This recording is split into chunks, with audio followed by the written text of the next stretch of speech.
isso é vida. Isso é o que há de melhor para a humanidade. Nós tivemos, vou dizer recentemente, até 30 de janeiro de 1948, nós tivemos uma pessoa muito especial que conviveu aqui no planeta Terra, na superfície do planeta Terra. Um ser de luz, um ser muito especial. Este ser chama-se, não vou falar, chamava-se não, chama-se Mohandas Karamchand Gandhi, conhecido mundialmente, pelo menos nos universos conhecidos, ele é mencionado como Mahatma Gandhi. E Maha vem a ser exatamente essa grandiosidade toda, e Atma seria o sopro, a alma universal. Então Mahatma seria uma grande alma universal. Título que o Mohandas recebeu, do qual ele não fazia questão nenhuma, porque jamais se considerou uma grande alma nessa dimensão. Seria uma grande alma dentro dos nossos parâmetros normais, não neste aqui. Mas ele era reconhecido assim, como um Mahatma, né? Ele gostava muito, era do paizinho, como se fosse na Bahia, o painho. Ele gostava muito de ser chamado de Bapu. Isso ele gostava e achava bacana as pessoas se referirem a ele como Bapu. Ele nasceu em Porbandar, na Índia, no dia 2 de outubro de 1869 e viveu até 30 de janeiro de 1948, viveu entre nós. E nessa época, então, a Índia era uma colônia britânica, né? E a formação dele é direito, é advogado. Ele estudou direito em Londres. E depois de formado, ele mudou-se para a África do Sul, onde ele exerceu a advocacia até 1914, ano que voltou para seu país. E a partir de então passou a se dedicar à luta pelos direitos dos trabalhadores e pela emancipação da Índia. Teve uma motivação esse início dessa luta do Gandhi, né? Quando ele estava no trem, pagou passagem de primeira e o guarda chegou e perguntou o que aquele pretinho, o que aquele neguinho estava fazendo ali, né? E ele se identificou como advogado, formado em Londres e tal. E ele pagou e tinha direito, né? Na qualidade de homem da lei, achava que tinha direito. O camarada pega ele, expulsa e joga ele para fora do trem e tá fora. Isso foi que estimulou ao Gandhi olhar o mundo com outros olhos, olhar a relação matriz-colônia com outros olhos, né? Então, acabou o Gandhi iniciando uma grande luta em 1919. Em março, então, ele convocou uma greve geral contra o domínio inglês. E essa greve, inclusive, ela é citada historicamente como um grande sucesso. Mas esses movimentos populares, essas greves e protestos, quando toma uma dimensão muito grande, normalmente esses atos eles fogem ao controle de quem está comandando. E não foi diferente com o Gandhi, não. Ele perdeu o controle desse movimento e acabou acontecendo um grande choque com a polícia. E em Delhi, que é a capital, né, 8 grevistas foram mortos. No ano seguinte, Gandhi passou a liderar o Partido do Congresso, que era uma organização reconhecida pelos colonizadores, que atuava legalmente pela independência da Índia. Gandhi, então, ele seguiu o princípio da não violência e da desobediência civil, ou seja, a resistência pacífica aos dominadores. Gandhi, eu procuro muito me inspirar no Gandhi quando eu vou formular os meus pensamentos, porque eu também dou muito valor à desobediência civil. Muito, muito, muito valor. Acho que é um grande caminho. Inclusive o Gandhi, ele formulou uma tese muito interessante, que as roupas que todo mundo usava eram roupas de algodão, como até hoje. A colônia impôs que nós usemos roupa de algodão e todo mundo usa roupa de algodão. E tinha que comprar tudo da Inglaterra. O Gandhi, então, estimulou aquele tear, né, tear mecânico, trabalho bem rústico. E aí todo mundo começou a fabricar a sua própria roupa para quebrar mesmo a independência, para quebrar o monopólio, para quebrar o domínio da Inglaterra. Foi um passo importante. Que eu tive uma professora minha de História da Arte, que ela dizia que uma ruptura no sistema pode ser muito mais valioso para um processo de independência do que, às vezes, até um processo revolucionário. Uma simples ruptura. E foi o caso do Gandhi com o tear manual. Esse tear inspirou ao povo indiano um sentimento muito grande de nacionalismo, de nação indiana, e foi o começo realmente da desobediência. E na luta pela independência, o Gandhi recorria a uma grande arma que poucas pessoas dão valor. Essa arma é o jejum, né? Ele fazia muito jejum, fazia greves e marchas. Inclusive, ele estimulava também o não pagamento dos impostos e defendia o boicote aos produtos britânicos, e por isso usava roupas indianas tradicionais. O Gandhi era um líder pacifista. Aí nós vamos até pensar como é que pode ser pacifista, né? E eles matando, agredindo e fazendo todo tipo de violência com o povo indiano. Aí é que está a chave. O Gandhi sabia que se fosse encarar de frente o exército inglês, perderia, como muitas nações perderam para os ingleses. A própria Índia, né, que vivia sob o domínio dos britânicos. Então, esse líder pacifista, ele foi preso diversas vezes pelas autoridades britânicas. Essa é um mecanismo que eles têm. Por eles terem o poder, eles vão e prendem os líderes que querem lutar pelos seus países, que querem a independência dos seus povos, que querem a legitimidade das suas ações nacionais. Eles vão e prendem e arrebentam. E a independência da Índia, então, ela era almejada desde 1885. E ela só veio a se efetivar realmente em 1947, depois de sangrentas lutas envolvendo, inclusive, motivações religiosas. Hindus e muçulmanos, por exemplo, eles tinham diferenças históricas e também tinham muito diferentes os próprios projetos políticos deles, que eram muito diferentes um do outro, indicando que essa unidade da nação, que era o que o Gandhi almejava e muito, isso indicava que seria uma meta impossível, como realmente foi impossível. Por isso o território foi dividido em dois, né? E dois países, na realidade, com a sua soberania, depois da independência da Índia. Continuou existindo a Índia e foi criado, então, o Paquistão. Gandhi aceitou a divisão do território e atraiu o ódio dos nacionalistas. Porque ele viu, se não tivesse essa divisão, primeiro foi essa grande violência com os britânicos. E se não tivesse a divisão, ia continuar havendo violência entre indianos e paquistaneses. Então, o que o Gandhi falou?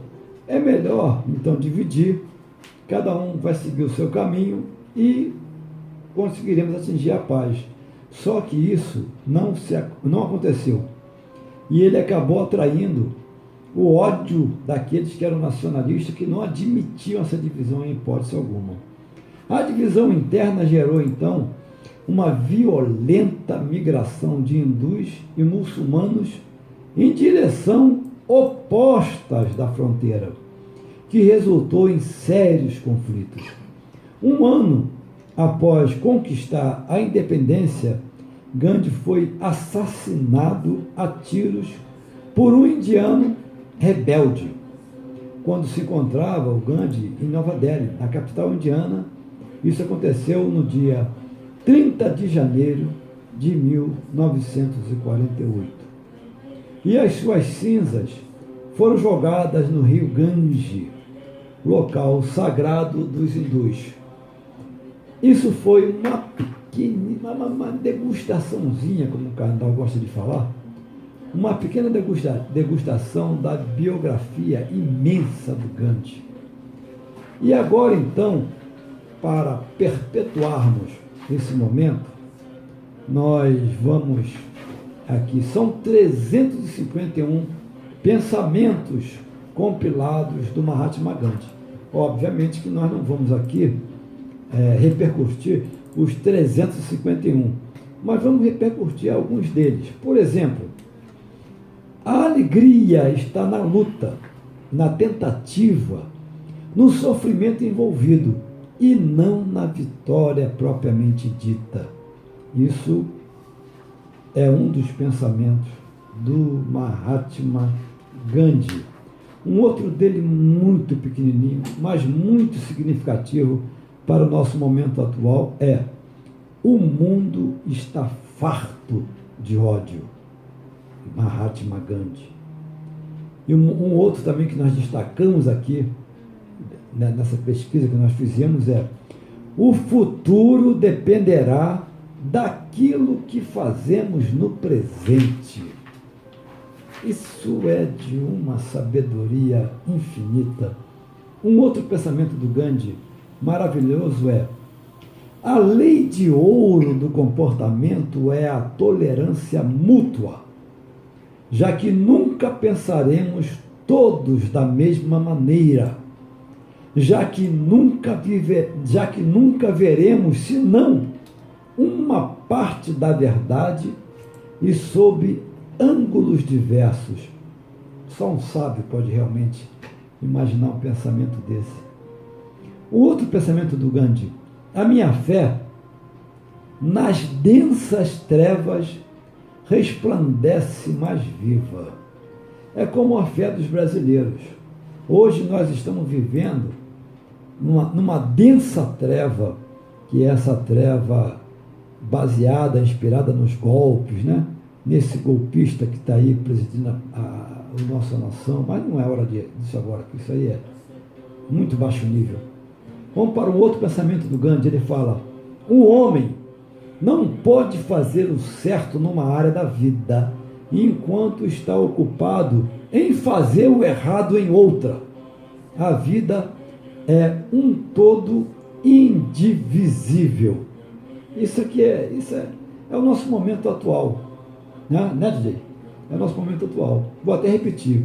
Um homem não pode fazer o certo numa área da vida enquanto está ocupado em fazer o errado em outra. Porque não tem como, é muita incoerência. Ele fala: a vida é um todo indivisível.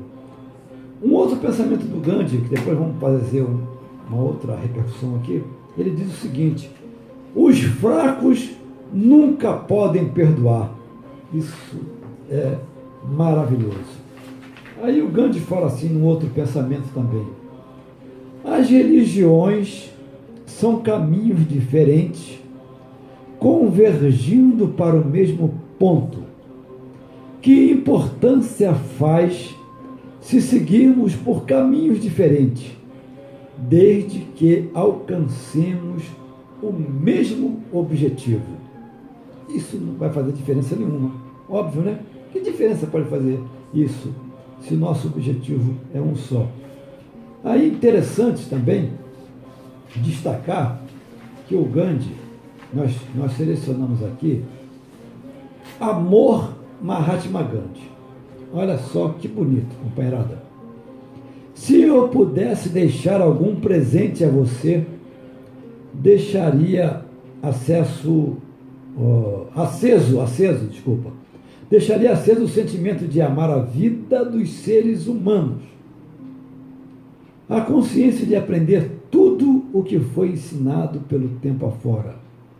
Lembraria os erros que foram cometidos para que não mais se repetissem. A capacidade de escolher novos rumos. Deixaria para você, se pudesse, o respeito àquilo que é indispensável. Além do pão, o trabalho. Além do trabalho, a ação. E quando tudo mais faltasse, olha só, ele vai deixar um segredinho aqui para a gente. Qual o segredo? O de buscar no interior de si mesmo a resposta e a força para encontrar a saída. Mahatma Gandhi. Aí ele fala, o amor é a força mais sutil do mundo. Lindo, lindo, lindo, lindo. Ele fala também que a não violência não existe se apenas amamos aqueles que nos amam. Só há não violência quando amamos aqueles que nos odeiam.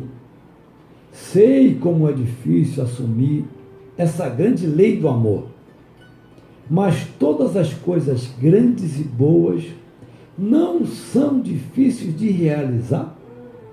O amor a quem nos odeia é o mais difícil de tudo. Mas com a graça de Deus, até mesmo essa coisa tão difícil se torna fácil de realizar, se assim queremos.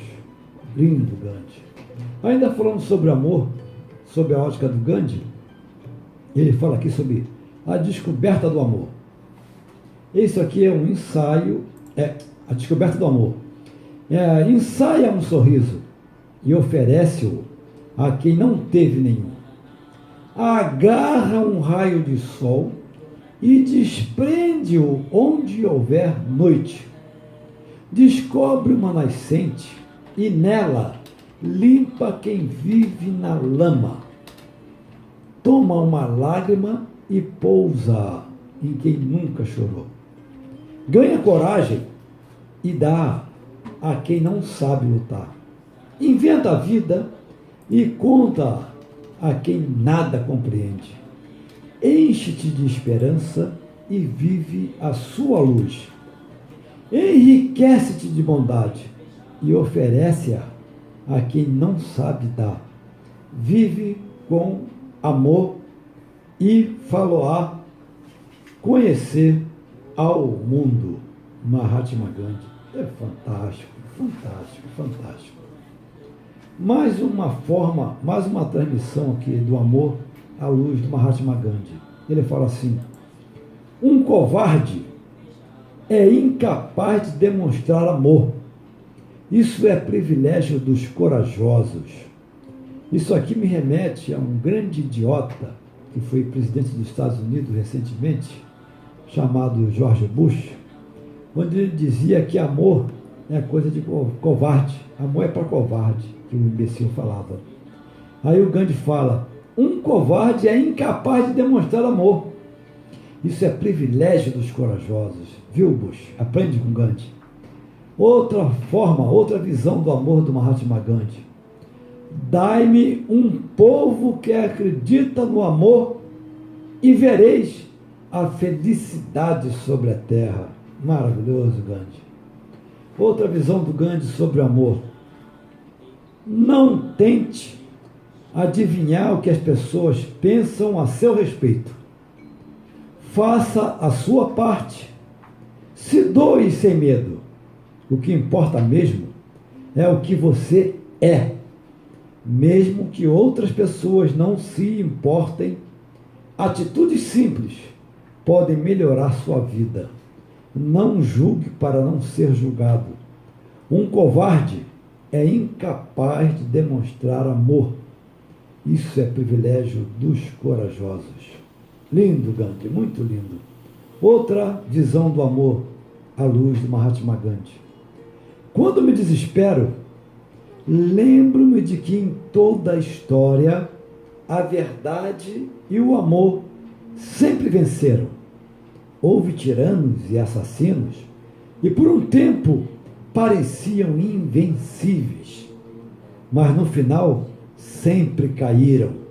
Pense nisso, mas pense sempre. Lindo, Gandhi. Outra posição do Gandhi também maravilhosa é: a não violência não existe se apenas amamos aquele que nos ama. É isso aqui, eu já comentei aqui no ar. Ele fala o seguinte também: onde há amor, há vida. Lindo, Gandhi, muito bonito. Agora nós vamos fazer o seguinte, quer ver? Ele fala ainda sobre o amor, sobre a ótica do Gandhi. Ele fala, se um dia um único homem atingir a mais alta qualidade do amor, então será o suficiente para apagar o ódio de milhões. É como se fala de Jesus Cristo, né? Jesus, o Cristo.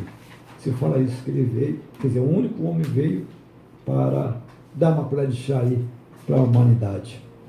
Agora, também existem mensagens do Gandhi.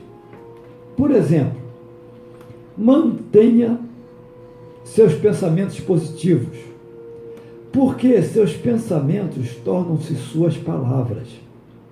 Mantenha suas palavras positivas, porque suas palavras tornam-se suas atitudes. Mantenha suas atitudes positivas, porque suas atitudes tornam-se seus hábitos. Mantenha seus hábitos positivos, porque seus hábitos tornam-se seus valores. Mantenha seus valores positivos, porque seus valores tornam-se seu destino. Fantástico, fantástico, né, Didi? Fantástico. E eu quero dar um destaque aqui também pela boa vontade de nosso DJ Castelinho em se esforçar, em pesquisar música que nós solicitamos a ele. Então, desejar ao Castelinho, ao Cordal, ao Vitor, que vocês tenham aí um grande e maravilhoso ano de 2017, né? De preferência sob o manto sagrado do Mahatma Gandhi, né? E de todos os nossos amigos espirituais. Isso é importante demais. Um pensamento, uma mensagem do Gandhi também, que ele fala o seguinte: as doenças são os resultados não só dos nossos atos, mas também dos nossos pensamentos. Maravilha, Gandhi, maravilha. E ele fala, um homem não pode... já falo, também, ele foi... Tem muita coisa repetida aqui do Gandhi, né? Muita coisa repetida. Mas ele fala também o seguinte, sobre a felicidade. Ele fala assim, felicidade é quando o que você pensa, o que você diz e o que você faz estão em harmonia. Maravilhoso, maravilhoso. Aí o Gandhi também deixou para nós o seguinte: nada mais longe do meu pensamento que a ideia de fechar-me e erguer barreiras, mas afirmo com todo respeito que o apreço pelas demais culturas pode convenientemente seguir e nunca anteceder o apreço e a assimilação da nossa cultura. Um aprendizado acadêmico não baseado na prática é como um cadáver embalsamado, talvez para ser visto, mas que não inspira nem nobilita nada. A minha religião proíbe-me de diminuir ou desprezar as outras culturas e insiste ainda, sob pena de suicídio civil, na necessidade de assimilar e viver a vida. Mas que maravilha de respeito. Maravilhoso, maravilhoso, maravilhoso, grande. Ele fala assim que o brahmacharya para alguns, é o controle dos sentidos no pensamento, nas palavras e na ação. O que a ele aspira não deixará nunca de ter consciência de suas faltas, não deixará nunca de perseguir as paixões que se